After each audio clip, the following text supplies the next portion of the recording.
Good morning everybody. कुछ observations discuss करूंगा आपसे फोटो इलेक्ट्रिक इफेक्ट के बारे में। Some observations regarding the experiment work. तो मान लीजिए ये कोई मेटल का कोई मेटल है, यहाँ पे आपने इस पे फोटॉन्स इंसिडेंट किए और ये इसके अंदर के इलेक्ट्रॉन्स हैं। तो इट वाज ऑब्जर्व्ड कि जब फोटॉन्स आप इंसिडेंट करते हैं तो इलेक्ट्रॉन्स बाहर निकल जाते हैं। इसी इफेक्ट को हमने फोटो इलेक्ट्रिक इफेक्ट का नाम दिया। और एक पॉइंट इसके बारे में है कि फ़ोटो इलेक्ट्रिक इफ़ेक्ट होता है जो टाइम उसमें लगता है 10⁻⁹ सेकेंड या उससे कम का होता है। तो it is an instantaneous process. उसके बाद फर्स्ट पॉइंट है फोटो इलेक्ट्रॉन्स आर एमिटेड और photo electric effect takes place only when energy of the photon is greater than a certain particular energy which is called as work function of the metal.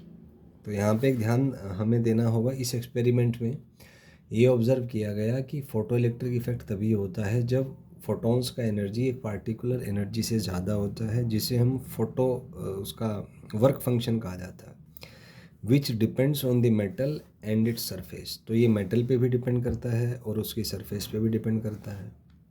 तो यहाँ से हम कह सकते हैं कि photo electric effect केवल तब होगा जब एनर्जी ग्रेटर देन और इक्वल टू फाई नॉट आएगा।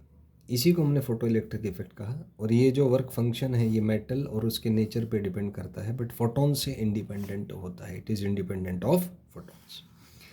तो ये जो वर्क फंक्शन है इसका जनरली यूज यूनिट होता है इलेक्ट्रॉन वोल्ट, और एक इलेक्ट्रॉन वोल्ट में 1.602 इंटू 10⁻⁹ जूल होते हैं।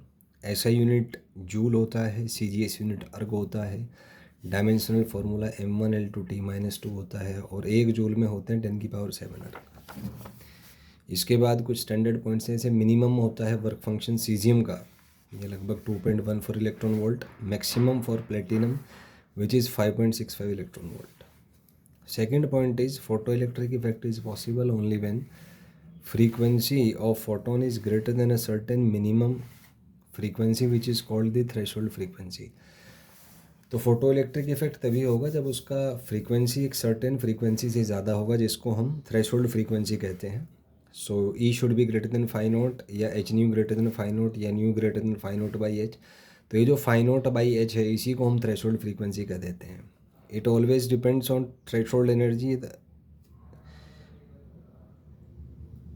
जो थ्रेशोल्ड फ्रीक्वेंसी है ये थ्रेशोल्ड एनर्जी या वर्क फंक्शन पे डिपेंड करता है, जो कि डिपेंड करेगा metal and nature of metal surface पे।